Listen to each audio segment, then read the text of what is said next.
Beatrix Salazar adjusted her gleaming ruby-red motorcycle helmet as her sharp blue eyes scanned the vibrant open-air market square, seeking out her next transaction. The Serpent's Kiss, her custom bike shop, thrived as the afternoon stalls began to close, and Beatrix savored these precious moments when tourists and residents alike gathered for food and entertainment. It gave her countless opportunities to subtly advertise her mastery of her craft. Serafina Jimenez navigated through the lively crowd of vendors and performers, her tired green eyes immediately searching for her 16-year-old daughter Luna. The familiar aroma of exotic spices and sizzling meats filled her senses as she spotted her near the fortune teller's booth, engrossed in conversation with two other teenagers. "Luna, let's get going," she called softly, taking a seat on a nearby stone bench. At 45, Serafina had long since stopped caring about outward appearances. Her practical cargo pants and simple tunic reflected someone who valued comfort and function over high fashion. Her auburn hair was pulled back in a tight, efficient bun, and her face displayed the delicate lines of a person who had come to realize that true strength originates from deep within. Beatrix ended her detailed explanation of an engine modification to a group of apprentice mechanics, her authoritative voice echoing off the brightly painted buildings. Her Golden Wrench Award shimmered from its place on a small mobile display stand, and she never missed an opportunity to emphasize her skill. "Keep that tension right, Marcos. My grandmother could tune this better than that," she gently chided a struggling apprentice. The other mechanics exchanged nervous glances, their admiration mixed with respect. Serafina observed quietly, assessing Beatrix's demeanor. Solid technical knowledge, undeniable talent, but her ego was unmistakable. She had encountered her type before in her previous life. Talented enough to dominate local circuits, successful enough to believe her own publicity. "Madame Salazar really pushes them hard," one market vendor commented to another close by. "But Luna has learned so much since apprenticing here." "She definitely commands obedience," the other responded, but her tone hinted she questioned her methods. 25 minutes later, Luna sauntered over, her cheeks flushed from working on the bikes. "Ready to go, Mom? Just need to pack up my tools." "Of course, darling. How was your day?" "Awesome. Madame showed us some new suspension adjustments. She thinks I might be ready for my first custom build next spring." Happiness flooded Serafina's heart. Luna had struggled with feelings of directionlessness before discovering mechanics, and watching her grow into her talent made every hardship worthwhile. As they gathered Luna's gear, Beatrix's voice pierced through the general background noise. "Attention, everyone. Before we shut down tonight, who wants to witness something educational?"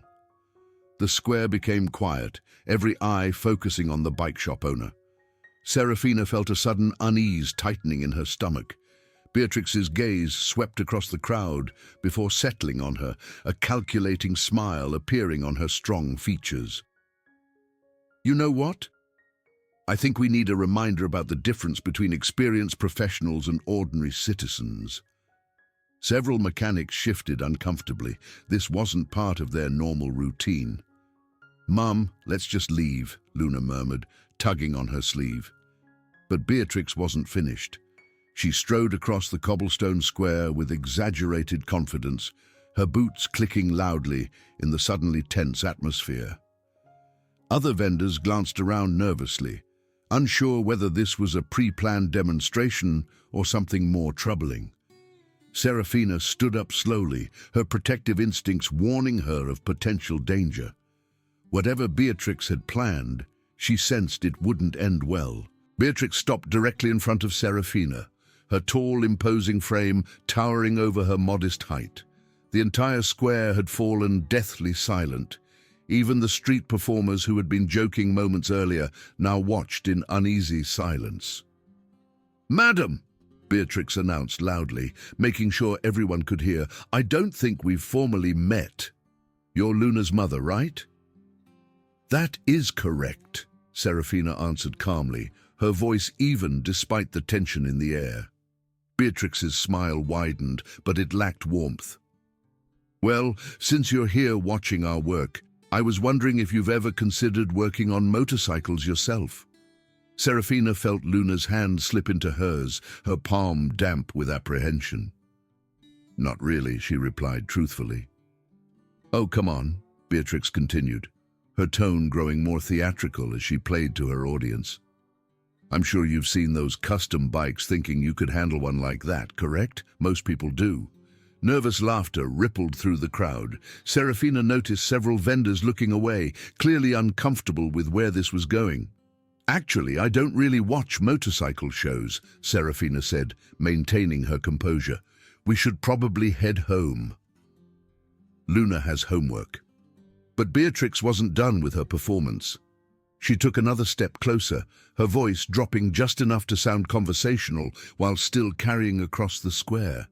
You know what? I have a better suggestion. How about a short demonstration? Nothing serious, just a brief tune-up session to illustrate the difference between professional expertise and, well, fantasy. The color drained from Luna's face. Madame Salazar, my mom doesn't... It's all right, sweetheart, Serafina interrupted softly, though her jaw had tightened almost imperceptibly. Beatrix clapped her hands together, the sharp sound making several people flinch. Perfect. Don't worry, Madame Jimenez. I'll take it easy on you. Wouldn't want to overwhelm someone who's never used a torque wrench. The condescension in her voice was unmistakable.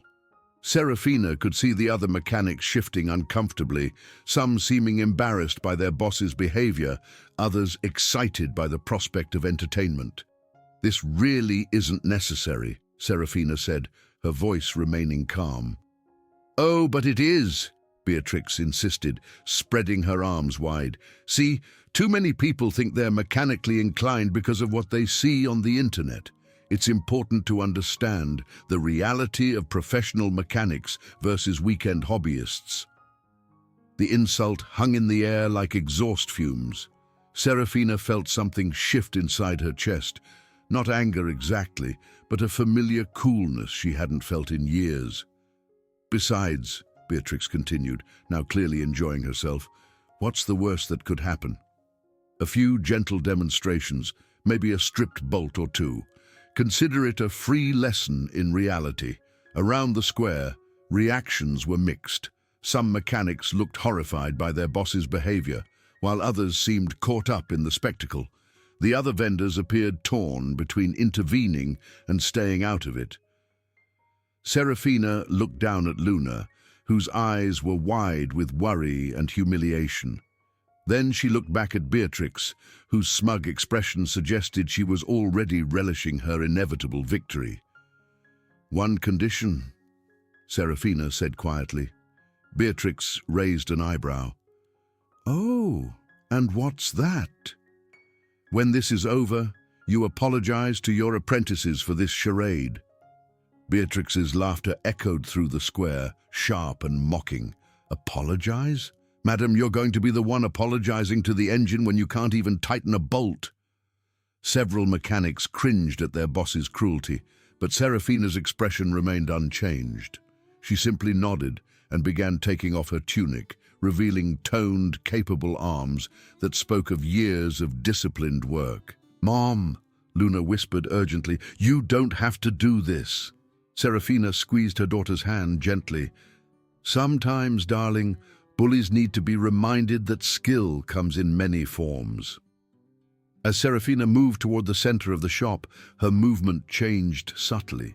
The weary walk of a tired mother vanished, replaced by the fluid, confident steps of someone who understood mechanics on a fundamental level. Beatrix, busy adjusting her tool belt and playing to her audience, missed the change entirely. All right, folks, gather around. Let's make this a learning experience. What Beatrix didn't know, what nobody in that square knew, was that Serafina Jimenez had once been Serafina Reyes, a master mechanic who had designed racing engines. For 10 years, she dominated the custom bike scene, earning the nickname the Maestro for her calm demeanor and masterful creations. She'd retired suddenly at 29, not from lack of passion but from heartbreak. Her younger sister, also a mechanic, had been seriously injured in a shop accident while racing to finish one of Serafina's engines. The guilt had been crippling. If she hadn't been so driven, her sister wouldn't have been in that shop that day.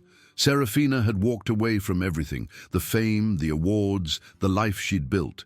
She'd moved to a new city and vowed never to touch a motorcycle engine again.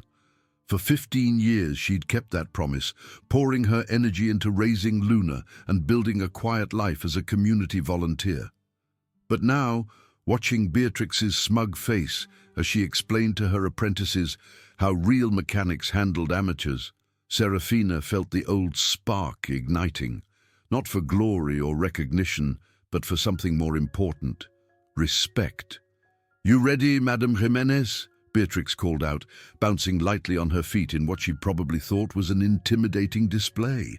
Serafina centered herself in the shop, her breathing becoming deeper and more controlled. Around her, the watching crowd grew quieter, sensing something they couldn't quite name. "Just remember," Beatrix announced to her audience, "this is why we train seriously. You can't fake expertise." The irony of her words wasn't lost on Serafina. She'd faced renowned engine builders, professional race teams, and mechanics who had devoted their entire lives to their craft. Beatrix, for all her local success, was about to learn what real expertise looked like. "Any last words before we begin?" Beatrix asked, her tone dripping with false courtesy. Serafina looked directly into her eyes for the first time since this ordeal began. What Beatrix saw there made her take an involuntary step backward. Not fear or uncertainty, but the cold, calculating gaze of an expert who had been playing the fool. "Yes," Serafina said quietly, her voice carrying clearly through the silent square. "You might want to remember that the most dangerous mechanics are often the ones who choose not to show their skills." Beatrix's confident smirk wavered slightly, but her pride wouldn't let her back down now. "All right then," Beatrix said, shaking off her momentary uncertainty. "Let's get this over with." She began demonstrating the disassembly of a carburetor, moving with speed and precision, clearly designed to intimidate. The other mechanics watched with a mixture of excitement and apprehension, while the vendors looked increasingly uneasy with the entire situation. Serafina, meanwhile, stood perfectly still in the center of the shop. Her breathing had become deep and rhythmic, and those few people who knew what to look for might have noticed the subtle shift in her stance, the slight adjustment of her tool belt, the way her weight had distributed evenly across both feet. "Mom, please," Luna whispered from the sidelines. "You don't have anything to prove." Serafina turned to her daughter with a gentle smile. "Sometimes, darling, it's not about proving anything. It's about teaching." Beatrix finished her demonstration with a flourish, displaying the disassembled carburetor with a triumphant grin. "Hope you've been watching closely, Madame Jimenez. This might get messy." Around the square, several vendors exchanged worried glances. This had gone far beyond a simple demonstration. Beatrix's behavior was becoming genuinely concerning. Serafina could hear the murmurs but paid them no attention. Instead, she closed her eyes briefly, allowing muscle memory to resurface.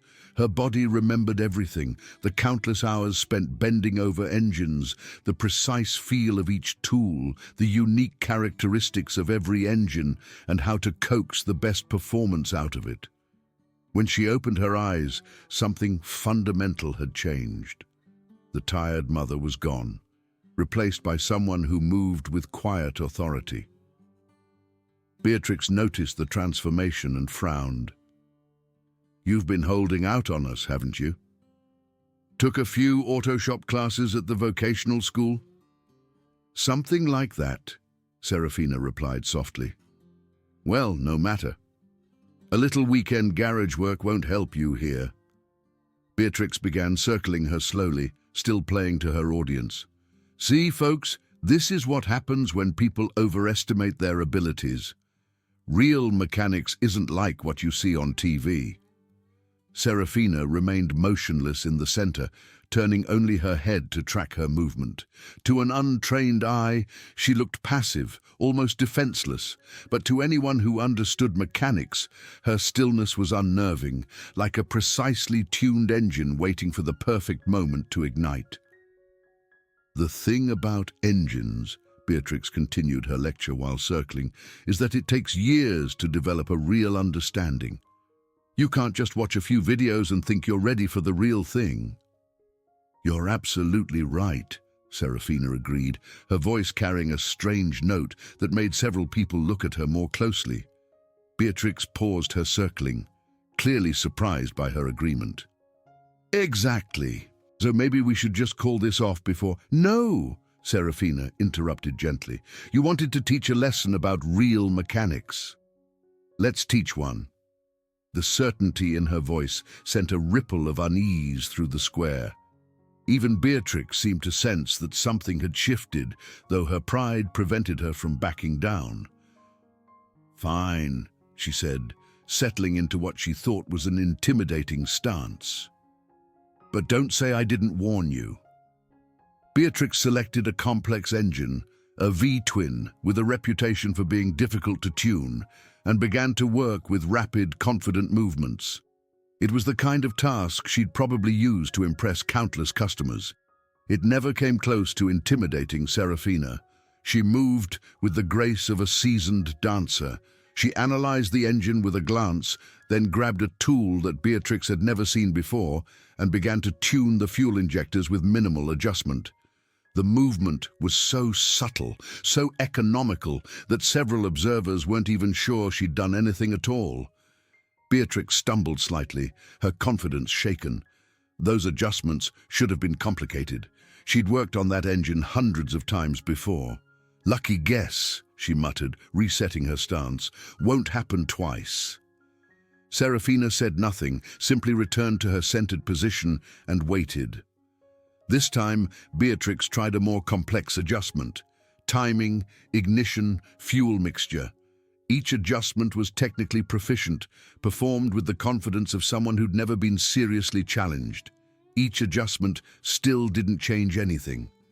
Serafina moved with the grace of a master craftsman, her movements precise and deliberate, her body adjusting each engine parameter with an economy of motion that was almost hypnotic to watch.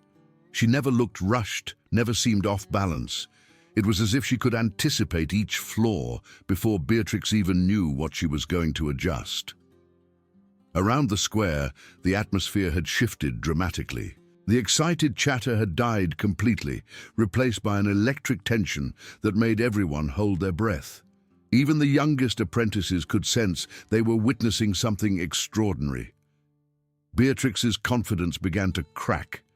Sweat beaded on her forehead as she realized none of her adjustments were making the engine improve.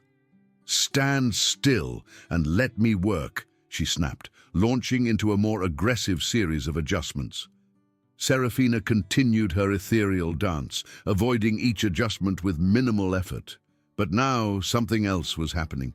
She was moving closer with each evasion, subtly closing the distance, while Beatrix exhausted herself with increasingly desperate adjustments. "What's she doing?" whispered one of the teenage apprentices. "She's making her doubt herself," observed another more perceptively. Beatrix threw a wrench in frustration, putting everything she had behind it. Serafina caught it smoothly, and for the first time spoke.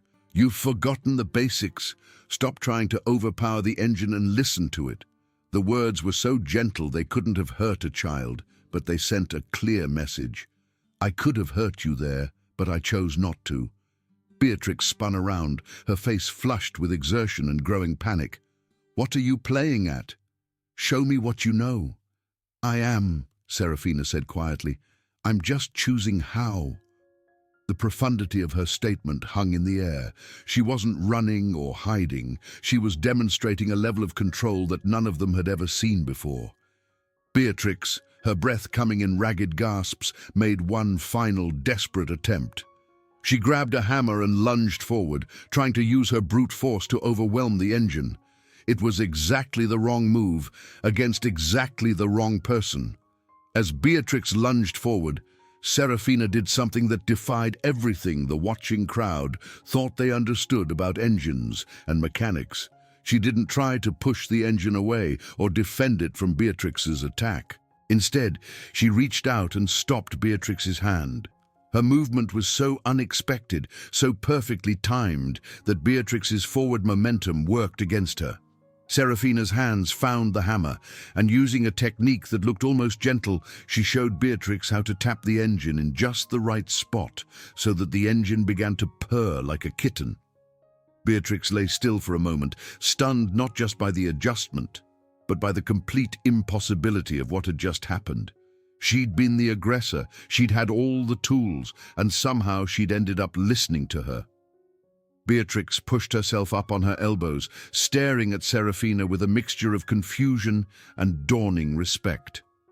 "How did you do that?" Serafina extended her hand to help her up. 15 years of practice before I ever stepped away from the engine. Beatrix ignored the offered hand and scrambled to her feet on her own, her face burning with embarrassment and wounded pride. Around the square, her mechanics watched with wide eyes, seeing their seemingly invincible boss reduced to a confused, humbled woman. "That's impossible," Beatrix muttered.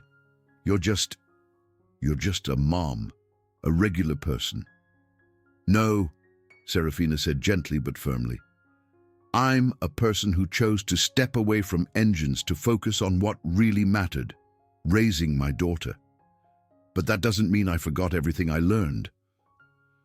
The truth hit the square like a shockwave. This wasn't some lucky amateur who'd gotten in a few good moves. This was someone who operated on a completely different level.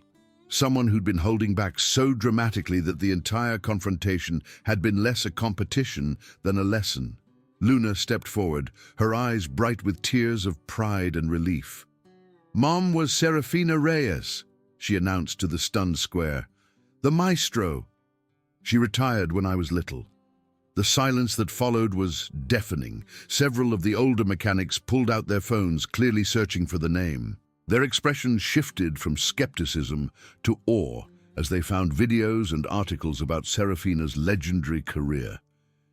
Beatrix's face went through a series of emotions: shock, embarrassment, and finally something that might have been the beginning of wisdom. She looked around at her mechanics, then back at Serafina. I owe you an apology," she said quietly. "And I owe them one too." She gestured toward her apprentices. "This wasn't teaching. This was arrogance." Serafina nodded. "The strongest thing you can do is admit when you're wrong. Your mechanics will respect you more for it, not less." Beatrix straightened her shoulders and turned to face her class. "Everyone, I made a serious mistake today. I let my ego make decisions that my brain should have made. Madame Jimenez showed me what real mechanics looks like. Not just the techniques, but the wisdom to know when and how to use them." The square remained silent as the weight of the lesson settled over everyone present. Serafina gathered her tunic and moved toward Luna, who looked at her with newfound respect and understanding. As they prepared to leave, Beatrix called out softly, "Madame Jimenez." She turned back to her. "Thank you," she said simply, "for showing me what real skill looks like." Serafina smiled gently. "Real skill is what you do next, Madame Salazar, how you choose to lead from here." As mother and daughter walked toward the exit, the square slowly began to buzz with quiet conversation. The mechanics looked at their boss with new eyes, seeing someone who'd been humbled but not broken, educated rather than defeated. Beatrix stood in the center of the shop, looking around at faces that held not mockery, but respect for her willingness to learn. For the first time in years, she felt like she might actually become the teacher her mechanics deserved.